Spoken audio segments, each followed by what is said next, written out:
Hey everybody, welcome to another episode of Calling All Devs, the weekly Q&A series where I take questions from you. I'm still here. How many of these things did I pre-record? I mean, I should just do this episode from Europe. All right, hold on. We'll just pick this up from there.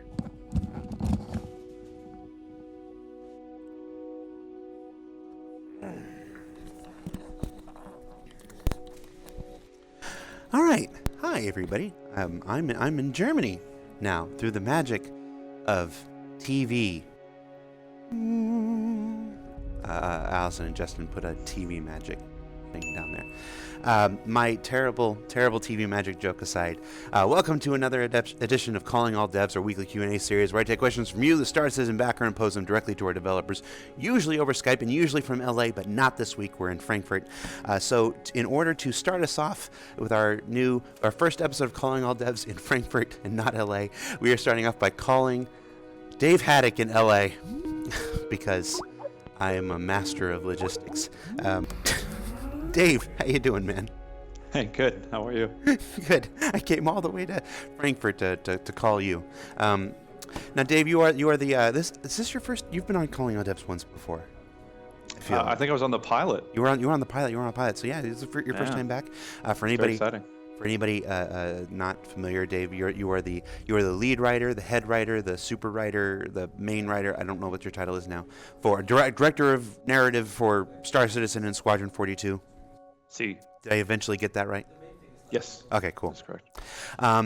So we have a question. This is one of the most common questions. We've actually addressed it on Calling All Devs before with Luke Presley, but part of this process is we give backers the ability to submit their questions and vote on which questions. So even if we've answered it before, if you guys are voting it back up, that means there's enough of you out there that either didn't see the answer or are hoping the answer is different, so we're going to give this a try. We went to Luke Presley last time, now we're going to Dave. We'll see if we can get some different information. Dave, your question, simply put, we've got enough lead up here. Tess Bannister, what gives? Give Tess? Who? I'm kidding. Yes, Tessa. Yeah, we've talked with Luke a bunch about her. We know that there's a lot of love out there, and a really exciting cartography community among our pilots, which is outstanding. Yeah, we've definitely been talking about Tessa, and got some plans for her. We sort of have some initial challenges that we have to do because the initial line set that we recorded for her, that everyone is used to, was just recorded in a VO booth. We basically had like sort of a long session where we got a bunch of those sort of like the pirate lines and the sort of Crusader security lines, and we got Tessa in that batch. So currently it's just voice only. So we have no kind of facial data, animation data, anything like that. So whatever the sort of plans are that we have for her, the one hurdle that we have to address is the fact of like, well, what do we do with those original lines? Do we re-record them? Do we have the actress lip sync to the lines, stuff like that? So there's some weird kind of technical stuff that we have to kind of address before we can really go one way or the otra on Ms. Bannister. All right, but you're open to the idea of bringing Ms. Bannister back. Oh, most definitely. She's fantastic, and yeah, we'd love that everyone thinks so too. So yeah, we're definitely want to bring her back. Did it surprise you that she's taken off the way that she has? I'd hoped that she would be popular. Like, it's nice that other people kind of found, and once you heard the actual line readings, like the actress was so fantastic that it's just she nailed all the jokes. She got the humor. She really kind of like tapped into the character really quickly. So it was like, because there's always that thing where it's like something on the page can be one thing, and then as it sort of continues through like a performance and stuff like that, you can go, oh, actually that line kind of never not hitting the way I thought it was, and it's not sounding right and stuff, and so you workshop it and stuff. But she was kind of turnkey, like she keyed into that type of humor very, very easily. She sold it really well. It was really good. So yeah, no, we're very excited that people like her as much as we do. I'm going to ask you a follow-up question. The disembodied voice in the darkness is a sci-fi trope that's been used quite often. I can think of easy examples in Star Trek, and I think there was one in Battlestar Galactica, and when just you're talking to the disembodied voice, and Right. you never get to see them or hear them. Is that a consideration if you're going to bring her back? You're going to do performance capture. Do you think we might lose something if we bring her back and give her a full performance? I don't know. I mean, because the thing is, we're working on video comms. So if we're starting to have video comms between communication chatter, you have to sort of address the question of like, if you're not seeing her, then it becomes a question. And if our system is that if you're sending a comm to somebody, you see a picture-in-picture thing of them, then to keep her alive, so to speak, she has to be brought up to that spec. So yeah. I mean, theoretically, it's that would be part of it. But will it lose any quality to that sort of ethereal quality to her, that she's just sort of the voice in space? I don't think so. I mean, I think it'll be, again, her performance was so good that like I feel like when you see her, it's going to add a whole other dimension to the character that'll be equally fun. So Gotcha. I'm optimistic. All right. Well, that's it. That's all I got. And Cool. Once again, I'm going to compliment you as I did in the pilot episode on your French noir camera filter. What did you call it? No, it wasn't French. It was. It's kind of German expressionistic film noir. I mean, obviously German expressionism has a heavy influence in film noir, particularly with the cinematography of. All right, gotta go, Dave. Thanks.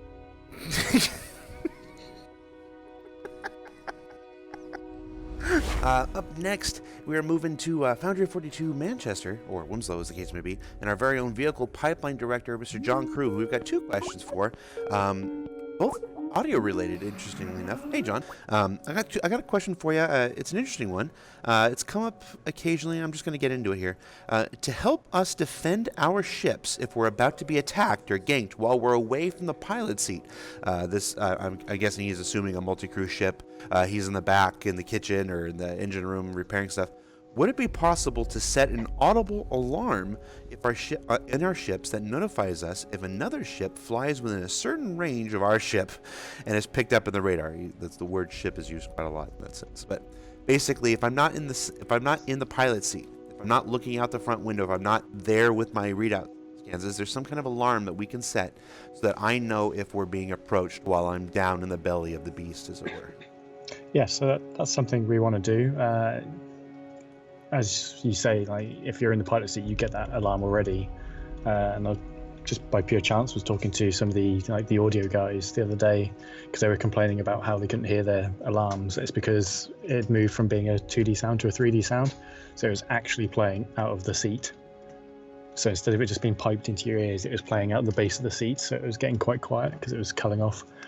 But essentially, we just need to expand that so it plays out of multiple points in your ship. You have that feedback from the ship computer to go contact detected, no matter where you are on the ship, and then it's gonna tell you that and more. Probably won't stop telling you things. Maybe some way to link that into our Moby Glass or something. So yeah, it's all just sort of events that get piped around. I know one of the things that we've showcased before, very early on in one of the early prototypes that Calyx was working on a year or two ago with the Caterpillar was a series of like rendered texture screens throughout the ship that could display status reports from different areas of the ship. That's something we want to put on essentially a security MFD that allows you to control all the doors, lock the doors, open the doors, vent the atmosphere, refill the atmosphere, turn off the gravity, turn on the gravity, set alarms, etc. That's all going to go on a big MFD that the security officer or a nominated person can control from their station. Gotcha. I'm glad you mentioned vent the atmosphere because that's actually the next question. questions, similar styling, submitted by a different backer, voted on by the community. Will our ships have the ability to sound alarms before a room like the cargo bay is depressurized? We actually discussed that a bit at the town hall last week. If you guys haven't checked that out, it's available now on YouTube about the Crusader Mercury Starrunner. When you depressurize your cargo bay and flood everything out into space, could there be some kind of audible alarm so it just doesn't happen? I think probably one of the most famous examples is in Aliens, with the as the doors are beginning to open and the atmosphere is venting. Yeah, definitely. We've sort of got very basic depressurization in game at the moment with the room system and our doors. So, as people have probably noticed, if you're in like the staff area and you keep opening and closing that back door, the air runs out and it doesn't refill at the moment, which is something you need to fix. But yes, we need to ensure that there is an alarm of some kind before big events like that happen. And unless it's specifically turned off, there's going to be people that want to surprise people by doing it. Like for normal everyday use, just opening it's going to give alarms. If you want to turn off the alarms and vent it yourself to repel boarders, you don't want to let them know what's going on. But again, that'll all come back to that security MFD. Alarms off in this room. Awesome. Open the doors. All right, so when are we getting the security MFD? Good question. I do not know. All right. Well, keep an eye on the RSI public roadmap, folks. Yeah. That's where features like that will get added when we have a better idea, a better understanding of when they might be available for player consumption. All right, John. That's it. I'll let you go. I'll see you in the office next week. Cool. I'll see you then. All right, man. Take care. Bye. All right, thank you so much, John Crew. And now, last but certainly not least, since we're in Frankfurt, we cannot come to Germany without talking to our very own director of Star Citizen Live, Mr. Todd Happy. Todd, how you doing, man? Good, Jared. How are you? I'm doing well. I'm in Frankfurt. I know. Welcome. Where are you at? I am I think my big head is... There you are. back here. You're all the way back there. Why are you back there? And It's the back of the bus, buddy. Well, I'm going to join you. Hold on. This is recording. Okay, this is going, and just be careful not to push a button.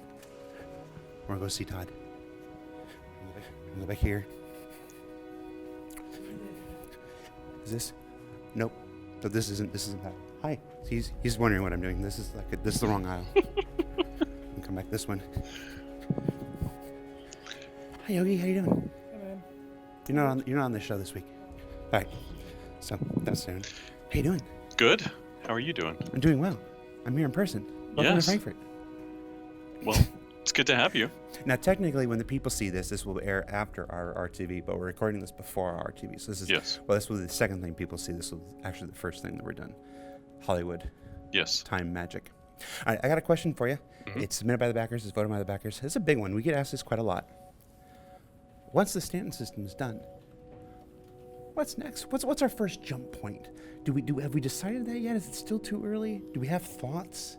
We do have thoughts. Okay. So Nothing definitive. No, it's something that we've talked about internally. Obviously, we have Terra, Pyro, Magnus, and then the kind of other caveat is that we do have Nyx because we have Levski already built. Right. And so we have that major landing zone that eventually will be moved out of the Stanton system. So for us, it's just looking at what can we do fairly quickly, what will basically allow us to still continue to build our tech and move forward on features, but still deliver another solar system to you. Right. So Now, those are just the systems that are connected to Stanton by the star map. correct. That doesn't exclude the possibility that we might decide to start with another system Well, and then just connect our own, just like we did with Nyx. Like we moved exactly, Nyx in. exactly. Nyx, I mean, Nyx isn't connected technically, but it's something that if push came to shove, if CR said, yeah, let's do it, then that's what we're going to do. So we haven't decided yet, so sorry for anybody that wanted a definitive answer. We know what Terra gets us. Terra is the center of the UEE. I don't think we have Yes. to explain the value of Terra. What does Pyro get us? So if we go with Pyro. Well, I mean, basically Pyro's pirate land. I mean, in reality, like most of that stuff has been strip mined out there, and it's pretty void. But that's also where the Dying Star map For Marina Commander. for Marina Commander is.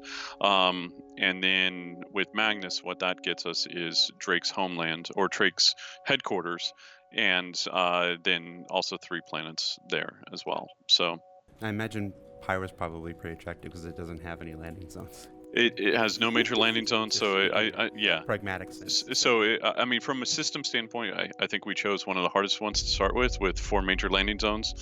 Yeah, we did, but it was one of the hardest. But Stanton is also that thing that gets us like everything.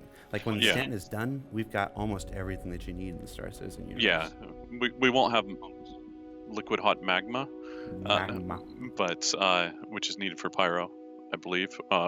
So we'll be missing some things from a biome standpoint, but we will have the majority of things.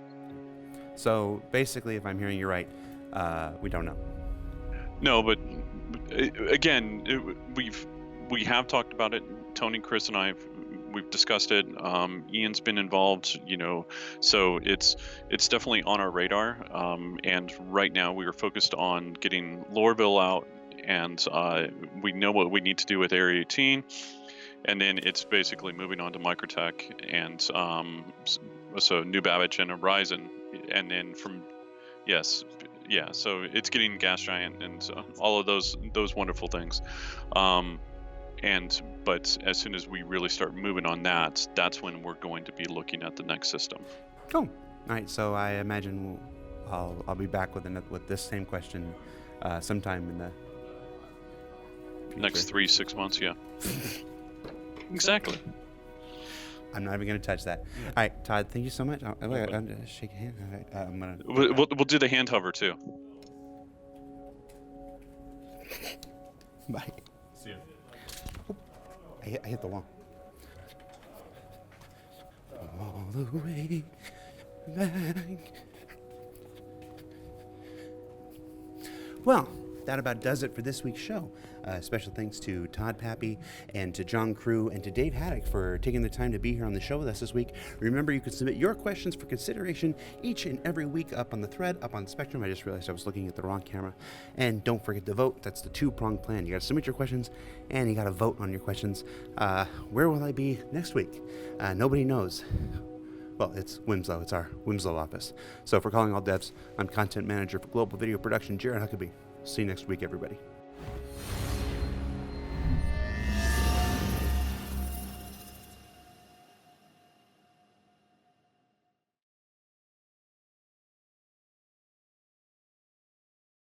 Thanks for watching. For the latest and greatest in Star Citizen and Squadron 42, you can subscribe to our channel, or you can check out some of the other shows, and you can also head to our website at www.robertsspaceindustries.com. Thank you very much for watching.